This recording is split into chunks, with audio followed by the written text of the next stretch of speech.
Rodrigo Pinochet, bonjour. Vous êtes le président du Celtic Haut-Richelieu, oui. Un club de football canadien qui est venu rendre visite au football club de Torigny. Exactement. Alors d'abord, est-ce que vous pouvez nous présenter un peu le Celtic Haut-Richelieu? C'est le club de foot de Saint-Jean-de-Richelieu. Notre club existe depuis maintenant 52 ans. Il a été formé il y a 52 ans dans la banlieue sud de Montréal. Et nous sommes un des 11 clubs certifiés nationaux au Québec.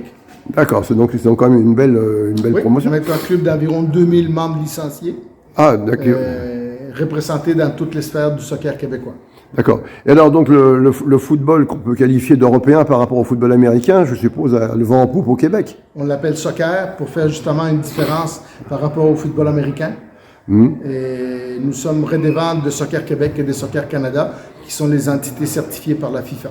D'accord. Et alors vous me disiez tout à l'heure, avant l'interview, qu'il y avait beaucoup d'opportunités en fait pour des professionnels, des entraîneurs français qui viennent travailler au Québec. Oui, effectivement.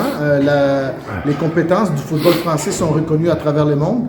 Et nous, en tant que communauté francophone de l'Amérique du Nord, où il y a pas, le soccer n'a pas, le foot n'a pas la même ancienneté qu'ici, on est de plus en plus demandé au niveau des compétences. Et évidemment, la compétence des techniciens français, elle est très en demande. Il y a beaucoup de clubs amateurs québécois qui ont embauché des professionnels français au niveau technique. D'accord, et donc je suppose que le soccer, donc le football européen, est en plein développement au Québec. Oui, plus qu'en développement, le produit est de meilleure qualité, beaucoup meilleure qualité qu'avant. D'accord. Et alors, pour aborder un sujet un peu trivial, le financement des clubs se fait comment là-bas? Évidemment, n'ayant pas une fédération nationale qui a beaucoup de moyens, le Canada n'est pas un pays qui performe encore sur la scène internationale, on ne récolte pas les bénéfices d'une fédération riche comme la France, donc les clubs doivent chercher les financements à l'interne. C'est via les licenciés, via les sponsors et via des activités générées par les clubs qu'on est capable d'avoir des infrastructures et les services nécessaires pour soutenir le club qu'on est devenu. D'accord. Bon, alors pour la prochaine Coupe du Monde, peut-être pas, mais celle d'après, vous avez des chances? Pour la prochaine Coupe du Monde, puisqu'on l'organise chez nous. Ah ben, tiens. On est les pays organisateurs avec le Mexique et les États-Unis, donc on est assuré d'y participer. Voilà, mais non, nonobstant de ça, le programme national connaît beaucoup de succès. On a fini premier aux dernières qualifications de la CONCACAF, devant les États-Unis et le Mexique.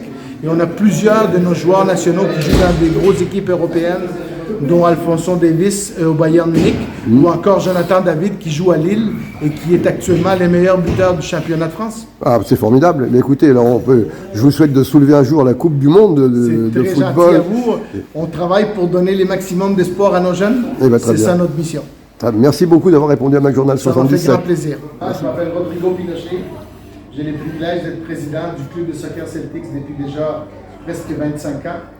C'est une longévité inhabituelle, mais bon, on nous tolère toujours, donc on doit apporter quelque chose.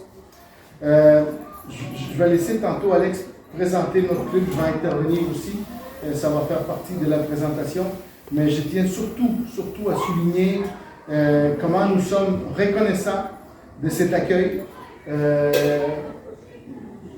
Je dois dire que Romain nous avait prévenus, mais d'aucune façon on se serait attendu à cette chaleur, à cette cordialité, à tout ce que vous faites pour accueillir nos jeunes. On leur a dit avant de quitter Montréal comment ils étaient privilégiés d'aller vivre une expérience sportive et culturelle en France. Et ils y vivent pleinement et c'est grâce à des partenaires comme vous, des clubs qui font l'effort pour faire de nos voyages une réussite. On espère être capable d'échanger sur notre façon de faire, sur les défis qu'on doit relever pour soutenir un club amateur comme le nôtre au Canada. C'est un peu le but de ces rencontres. Et encore une fois, Dominique, merci pour cet accueil. Je pense qu'il y a un lien qui vient de s'établir entre Torigny et les Celtics et qu'on va essayer d'enrichir et de faire perdurer dans le temps. Alors, merci beaucoup.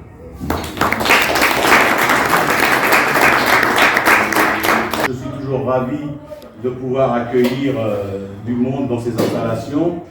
Dominique Darocha m'en parle depuis des semaines, on va accueillir Celtics. Je me demandais de quoi il me parlait, mais effectivement c'est génial, hein, si je puis dire, de pouvoir accueillir, de pouvoir échanger. Tous ces échanges, ça ne peut apporter que du bon et que nos gamins puissent rencontrer d'autres jeunes d'une autre culture, une autre façon de voir, etc. C'est toujours une très très bonne chose. Et j'espère que ce n'est qu'un début et qu'il y aura d'autres échanges avec le Canada, mais peut-être chez vous. Hein. Avec plaisir. Pourquoi pas. Ça serait un bon voyage. Hein. Avis aux sponsors, hein, parce que le billet... Mais on ne sait jamais, Non, blague à part. Il y a des volontaires. Ah, ça, je peux vous dire qu'il y aura des volontaires. Mais non, blague à part, je suis vraiment ravi de vous recevoir. Et ça fait plaisir. Il y a de belles installations. Ben, ces installations, il faut qu'elles servent. Il faut qu'on les fasse tourner. Eh bien, c'est vraiment un moment, c'est de la convivialité, c'est tout ça. Et je suis ravi de vous accueillir, que vous soyez là et que tout se soit bien passé. En plus, tout se passe bien. Donc voilà, merci à vous. Soyez encore une fois les bienvenus. Et à une prochaine fois, j'espère qu'on aura bientôt l'occasion de se revoir. Merci à vous.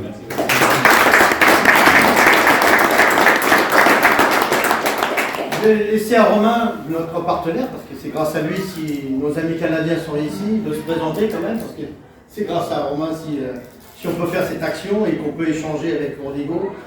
C'est vraiment un honneur d'être reçu. Alors, juste pour vous présenter la structure que je dirige aujourd'hui, en 2018, juin 2018, on a créé une structure qui est un collectif de clubs. Je suis un passionné de football, je le suis depuis tellement longtemps. Et au fil des voyages, j'ai découvert que tout le monde pratiquait le football, mais pas forcément de la même manière. Tout le monde enseignait le football, mais pas forcément de la même manière.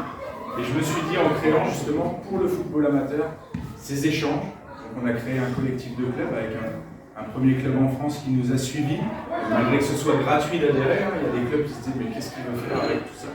Et puis il y a un premier club, et puis un deuxième, et puis on a rencontré le Celtics. Aujourd'hui, on a un deuxième club au Canada, on a des clubs en Espagne, on a un club en Écosse, des clubs aux États-Unis. Et en fait, on crée tout ça. Donc on crée des échanges à la fois pour les joueurs, à la fois pour les dirigeants, à la fois pour les éducateurs. Aujourd'hui, le club du Celtics au Richelieu, c'est un vrai club partenaire, et on permet à des jeunes Français d'aller s'expatrier le temps d'un permis de vacances-travail PVT. Donc 1 an, 2 ans. Leur coordinateur sportif est un Français qui m'a fait partir en 2019. Il va avoir la résidence permanente, qui est là aujourd'hui. Et en fait, c'est accessible. C'est quelque chose qui pouvait paraître complètement incroyable il y a quelques années, pour nous en tout cas. Mais finalement, c'est des passerelles qui existent vraiment et on fait partir de plus en plus de jeunes pour les découvrir. Et on fait dans l'autre sens aussi. On a une jeune Canadienne qui est aujourd'hui ici les Moulineaux depuis lundi, qui fait des essais parce que le soccer là-bas, chez les féminines, c'est très développé. Je vais essayer de vous situer par rapport à ce qu'on est. Les clubs de soccer Celtics viennent de la ville de Saint-Jean-sur-Richelieu, qui est une localité qui se trouve sur la rive sud de Montréal, au Québec. On a été fusionné en 2022 au niveau des fusions municipales qui ont affecté le Québec. On a réduit le nombre de villes qui existaient dans la province, ça a affecté même les plus grandes villes. Saint-Jean-sur-Richelieu était anciennement formé par 5 municipalités. Iberville, Saint-Jean, l'Acadie. Et ces 5 municipalités se sont fusionnées pour créer la 11e plus grande ville au Québec, qui est Saint-Jean-sur-Richelieu. On a une agglomération urbaine de 100 000 habitants. Historiquement, en 1969, il y a eu un groupe d'immigrants à Saint-Jean qui ont décidé de créer une équipe de foot. Il y avait 3 ou 4 Écossais dans le paquet, alors ils ont dit, on va s'appeler les Celtics. Et ils ont perdu l'orthographe au cours de la première année. Au lieu d'avoir un C, ils ont rajouté un X. Je ne sais pas si c'était une volonté de les rendre un peu plus gaulois, mais ça aboutit avec la connotation Celtics. Et au fil des années, l'identité a voulu qu'on conserve ces noms-là.